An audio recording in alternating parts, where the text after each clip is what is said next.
ई आकाशवाणी गोरखपुर। अब रउआ सभे विकास राय से समाचार सुने। प्रधानमंत्री नरेंद्र मोदी कहले हवें कि भारत 2022 से दुनिया का 5वां सबसे बड़हन अर्थव्यवस्था बन गई हो। वहां के कहनी कि देशवासियन के गर्व हो कि यह बरिस देश हर क्षेत्र में खास उपलब्धि पौले हो। आकाशवाणी से मन की बात कार्यक्रम में श्री मोदी कहलें कि हर क्षेत्र में मिलल अपार सफलता देश के विश्व में विशेष स्थान दियौले हो। 2022 यानी भारत द्वारा दुनिया की 5वीं सबसे बड़ी अर्थव्यवस्था का मुकाम हासिल करना। 2022 यानी भारत द्वारा 220 करोड़ वैक्सीन का अविश्वसनीय आंकड़ा पार करने का रिकॉर्ड। 2022 यानी भारत द्वारा निर्यात का $400 बिलियन का जादुई आंकड़ा पार कर जाना। 2022 यानी भारत के पहले स्वदेशी एयरक्राफ्ट कैरियर INS विक्रांत का स्वागत। प्रधानमंत्री खुशी जतौलें कि भारतीय नौजवान खेल के क्षेत्र में बढ़िया प्रदर्शन कैलें। वहां के राष्ट्रमंडल खेलिन में देश का प्रदर्शन और महिला हॉकी टीम के विजय का चर्चा कैली। प्रधानमंत्री यह बरिस लोगिन का शक्ति, सहयोग और संकल्प का सराहना करत कहलें कि यह बरिस के एक भारत श्रेष्ठ भारत के भावना का विस्तार बदे जानल जाई। वहां के कहलें कि यह बिच्चे एकजुटता खातिर कई गो कार्यक्रमन का आयोजन कैल गये।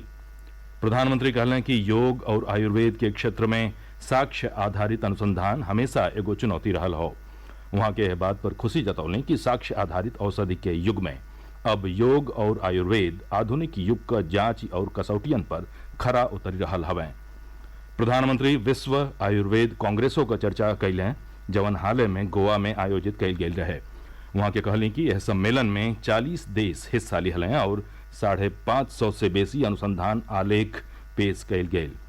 प्रधानमंत्री कहलें कि देश पिछला कुछ साल में स्वास्थ्य क्षेत्र में बढ़हन चुनौतियों पर विजय पौले हो। वहां के एकर श्रेय चिकित्सा विशेषज्ञन, वैज्ञानिकन और देशवासियन के दिहली। वहां के कहलें कि भारत से चेचक और पोलियो जैसन गंभीर बीमारी खत्म हो गई हो। श्री मोदी कहलें कि कालाजारो खत्म भइले के कगार पर हो। गंगा नदी के स्वच्छ बनौले के बारे में प्रधानमंत्री कहलें कि यही उद्देश्य बदे 8 साल पहले नमामि गंगे अभियान शुरू कैल गई रहे। वहां के कहलें कि हम सब खातिर एक गौरव का बात हो कि भारत का यह पहल के आज दुनिया भर का सराहना मिल रहा हो। प्रधानमंत्री विश्व के कई देशन में कोविड-19 का बढ़त मामलन बदे आगाह कैलें। इस समय बहुत से लोग छुट्टियों के मूड में भी हैं। आप पर्वों को, इन अवसरों का खूब आनंद लीजिए, लेकिन थोड़ा सतर्क भी रहिए। आप भी देख रहे हैं कि दुनिया के कई देशों में कोरोना बढ़ रहा है, इसलिए हमें मास्क और हाथ धुलने जैसी सावधानियों का और ज्यादा ध्यान रखना है। हम सावधान रहेंगे तो सुरक्षित भी रहेंगे और हमारे उल्लास में कोई रुकावट भी नहीं पड़ेगी। पूर्व प्रधानमंत्री अटल बिहारी वाजपेयी का 98वीं जयंती पर आज राष्ट्रपति द्रौपदी मुर्मू, उपराष्ट्रपति जगदीप धनखड़ और प्रधानमंत्री नरेंद्र मोदी उनके समाधि सदैव अटल पर पुष्पांजलि अर्पित कैलें। रक्षा मंत्री राजनाथ सिंह, गृह मंत्री अमित शाह, भारतीय जनता पार्टी अध्यक्ष जगत प्रकाश नड्डा और नेता लोग यह मौका पर पूर्व प्रधानमंत्री के पुष्पांजलि अर्पित कैलें। यह मौका पर उनके याद में एगो प्रार्थना सभा आयोजित कैल गई।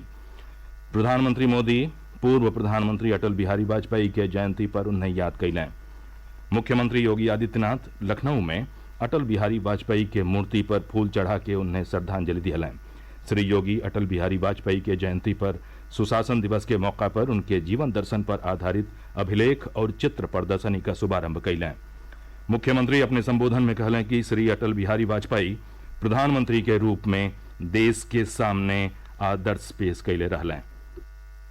प्रधानमंत्री के रूप में देश के सामने जो मानक सरदार अटल जी ने रखे थे, चाहे वह गरीब कल्याण के हो, शासन प्रशासन की व्यवस्था की शुचिता और पारदर्शिता को लेकर के हो, या भारत को दुनिया की एक बड़ी ताकत के रूप में स्थापित करने की दृष्टि से भारत को परमाणु संपन्न बनाने और भारत के इंफ्रास्ट्रक्चर डेवलपमेंट के लिए, बुनियादी ढांचे के विकास के लिए किस प्रकार की कार्य योजना बननी चाहिए। 6 वर्ष के अपने यशस्वी कार्यकाल के दौरान सरदार अटल जी ने इस देश के सामने उन मानकों को प्रभावी ढंग से रख करके भारत के 100 करोड़ से अधिक लोगों के जीवन में व्यापक परिवर्तन लाने का कार्य किया। हर व्यक्ति जानता है कि राजनीति में मूल्य और आदर्शों को ध्यान में रखते हुए परस्पर समन्वय और संवाद की राजनीति को प्राथमिकता को देते हुए अस्थिरता के दौर से गुजर रही भारत की राजनीति को स्थिरता में बदलने का कार्य प्रधानमंत्री के रूप में श्रद्धेय अटल जी ने इस देश को दिया।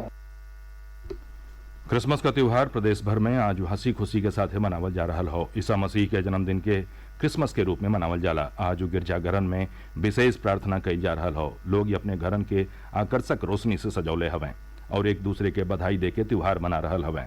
राज्यपाल आनंदीबेन पटेल और मुख्यमंत्री योगी आदित्यनाथ प्रदेशवासियन के क्रिसमस का बधाई दिहले हवें। समाचार पूरा भइल। नमस्कार।